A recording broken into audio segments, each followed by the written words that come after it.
Our first speaker this morning is Fallon Walker.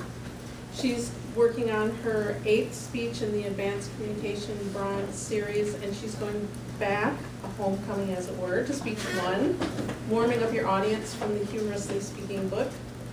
Her objectives are threefold. She's going to prepare a speech that opens with a humorous story, personalize the story, and deliver the story smoothly and effectively. Those are her objectives today.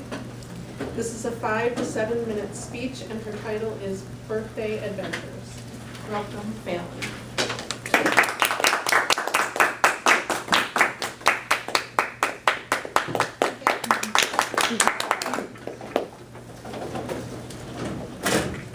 My grandkids have always loved birthday-themed parties.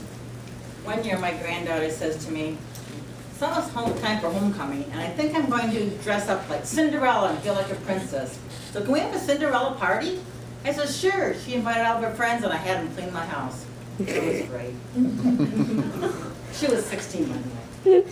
My other granddaughter, every year she's been living with me off and on for years, and she likes theme parties. And we started out with the traditional, pin the tail on a donkey or pin the nose on a clown, that type of parties. But as she gets older, she wanted to try something different. We started with treasure hunts around the house, and they just weren't exciting enough. So as she gets older, we said, I'll say, "We'll do a Polaroid party." And she said, "Polaroid party? What's that?" Some of you who don't know, a Polaroid is a camera that you take a picture and it comes out. She didn't know that. So we switched it to a phone party. Make sure your phones are charged.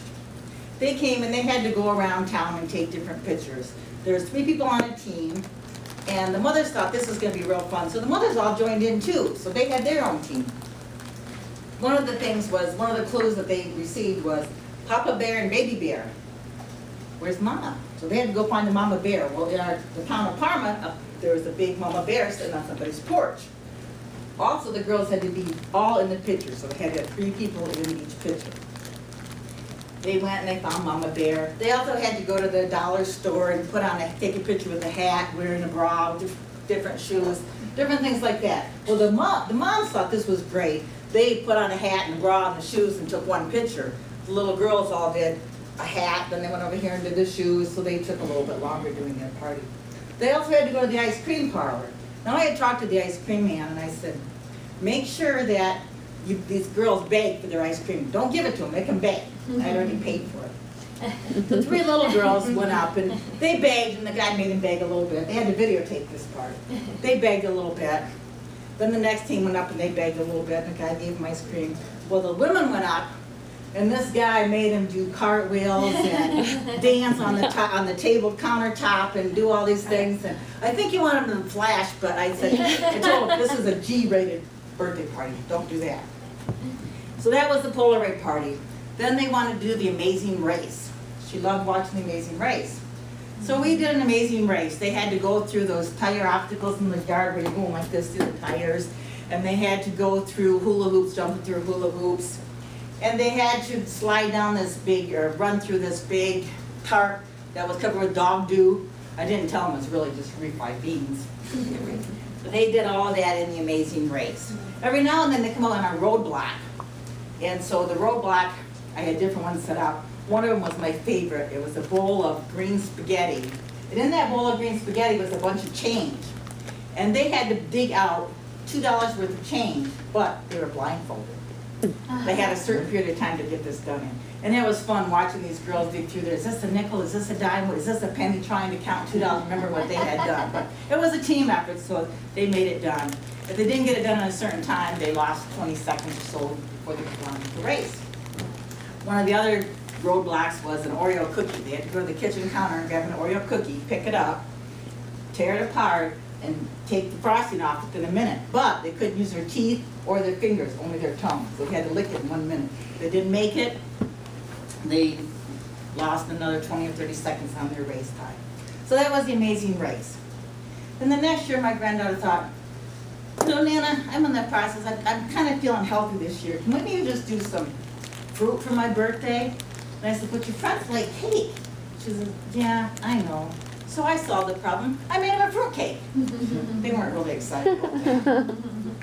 So the next year, she's watching more TV. Fear Factor is out. She wants to do a Fear Factor party. But this wasn't totally a Fear Factor, it was called Eat It or Wear It.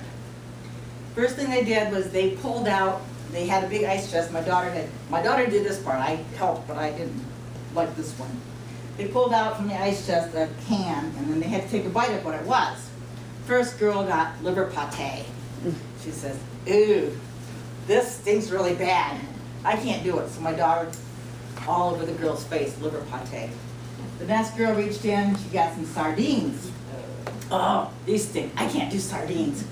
My daughter grabbed them all over her arms and her neck, sardines.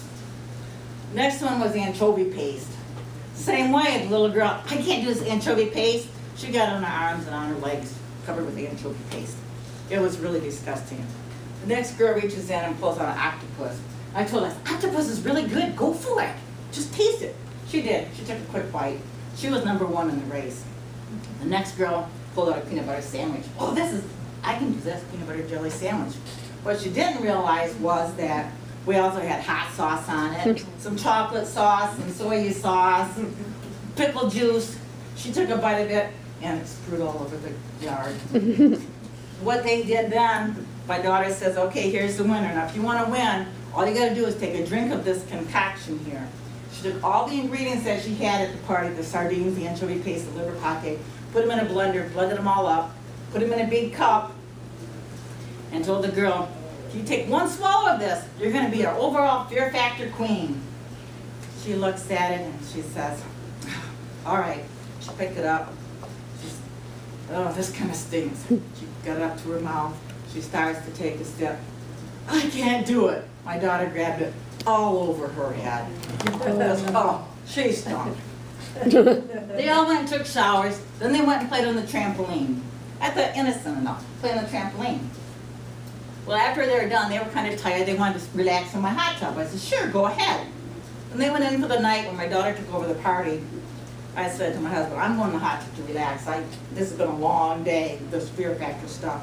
I went in the hot tub, and I swore I was sitting in a car wash. It filled with bubbles, bubbles and bubbles.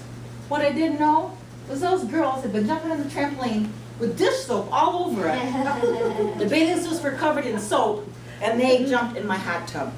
We had to drain it and start all over again. So I don't know what the next year's going to bring for her party. I'm hoping that I can convince her to be, this granddaughter to be Cinderella, and invite different friends over and clean my house. But one thing I do want you to know, birthdays are good for your health, because every birthday you have proves that you live a little longer. Thank you.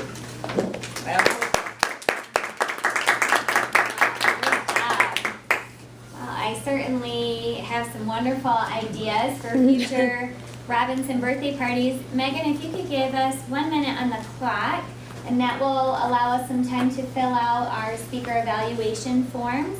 When those are complete, please pass them towards Dallin. I do have all the Amazing Race clues, so if you ever need them, So I'm saved thinking, them all. yes, I need to hire you, and it's very timely as we are in the process of celebrating my 8-year-old's birthday. He has a party this weekend, and he wanted a sharks theme.